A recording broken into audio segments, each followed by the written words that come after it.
Money in your pocket or money for your kids' schools and a controversial construction project. Well, that's exactly what you'll get to decide tomorrow when you go to the polls for a special election. Well, not really a special election, just an election for Albuquerque Public Schools. Your property taxes are either going to decrease or they'll stay the same, and you'll send hundreds of millions of dollars toward the APS Community Stadium and a total of 18 other schools that includes Adobe Acres Elementary. That's where News 13's David Romero is right now. So, David, what's this money going to be used for if it gets passed?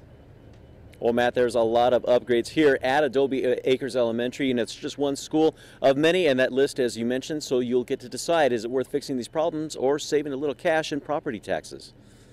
Renovate, renew, and restore. That's what the Albuquerque Public School District hopes you give it the green light to do with an extra $368 million that it says it badly needs, especially here at Adobe Acres Elementary. And being that we're sitting in a school building that's had a minimal classroom addition since 1964, I think that it's really important that we get our students in classrooms that are updated and up to speed and have current technology with other schools. Adobe Acres principal Anitra Adler says her school and others have needed these upgrades for not just years but decades. And these upgrades include new classrooms and technology. Most of our classrooms only had 2 outlets in the classroom, which didn't provide teachers a lot of room to bring in computers or the new Promethean boards, interactive Promethean boards for our students to use. A total of 18 different schools would split $368 million. These schools have already seen some improvements thanks to voters saying yes 3 years ago.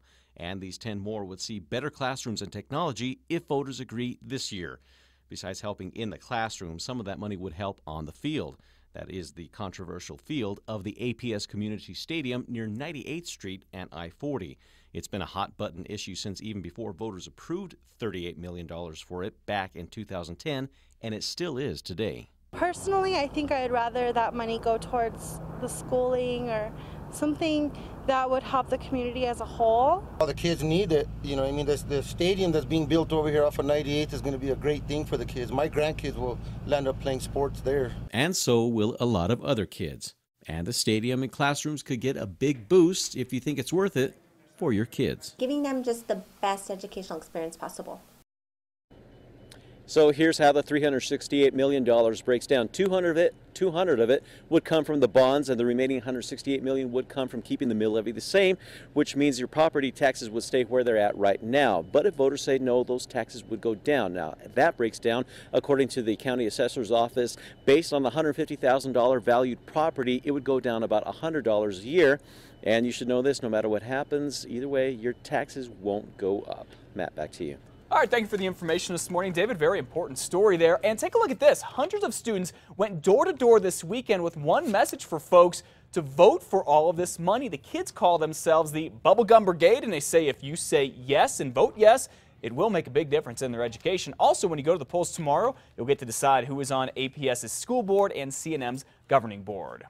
And as David mentioned, that APS Community Stadium, it is no Superdome like the one in New Orleans for the Super Bowl, but it is almost done. And it should be good to go for football season this fall. Again, that stadium costs $38 million. Teams from all around the city will play about 80 games a year there once it's finished. However, as David mentioned, not everyone is cheering for this new stadium. Some did not think it was worth the money. Others are worried that it's going to create a lot of traffic in their neighborhood. That is near 98th and I-40. Elizabeth? A Democratic lawmaker wants to increase the minimum wage all across New Mexico. Albuquerque Representative Miguel Garcia is proposing a constitutional amendment that would increase the state's minimum hourly wage every July based on the national rate of inflation. Because it's a constitutional amendment, if the House and Senate pass it, the decision would ultimately be made by voters, not the governor. Many Republican lawmakers say a wage hike is hard on small businesses. 2/3 of Albuquerque voters approved a wage hike in the city last election.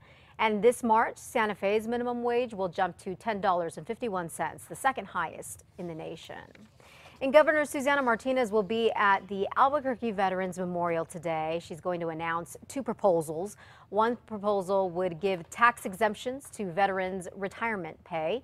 The other would make it easier for retired and active duty military and their families who just moved to New Mexico to find work without the trouble of getting new licensing and certification they already received in other states. New Mexico's natural gas will be the talk at the Roundhouse today. There I am. All right, state's Natural Gas Vehicle Coalition will be at the Capitol telling people why it says natural gas cars and trucks are the way to go. Natural gas is a big business here in New Mexico because the San Juan Basin, in case you don't know, it is the largest area of natural gas in the whole country. Well, the teacher in Rio Rancho now charged with roughing up not just one, but two students in class could be in court as early as today. Police arrested this man, Ken Boyd, on Saturday after they say he pushed two kids in his science class at Rio Rancho Middle School recently, grabbing one by the neck, the other by his sweatshirt. Boyd is on paid suspension right now while the district and police investigate. He's worked for Rio Rancho School District for about 4 months now. A New Mexico lawmaker wants convicted criminals to spend more time behind bars. Representative Zachary Cook of Ruidoso has introduced a bill that would slash good time for inmates convicted of killing someone while driving drunk, child abuse resulting in death, or great bodily harm. On average, inmates earn a month of good time for every month served, basically cutting their sentences in half. But under Cook's bill, certain crimes would be considered serious violent offenses, meaning they would have to serve at least 80% of their sentence. A former congressional candidate accused of stalking a rival candidate and even slashing her tires is expected in court this morning. Gary Smith is accused of stalking Janice Arnold Jones.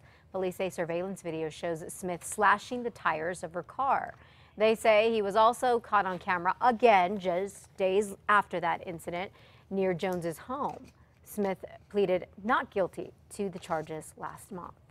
A 13-year-old girl in Albuquerque is still a little shaken up this morning after she helped put a man who police say keeps breaking into homes over and over again behind bars. This all happened last Monday. The girl was homesick. She heard someone knocking at her door. Then she says she saw Adrian Santisteban staring back at her. The next thing she knows, she says this guy was crawling through a window in the bathroom into her home. So she calls 911 that ends up face to face with Santisteban. When I screamed, he got up and he looked angry.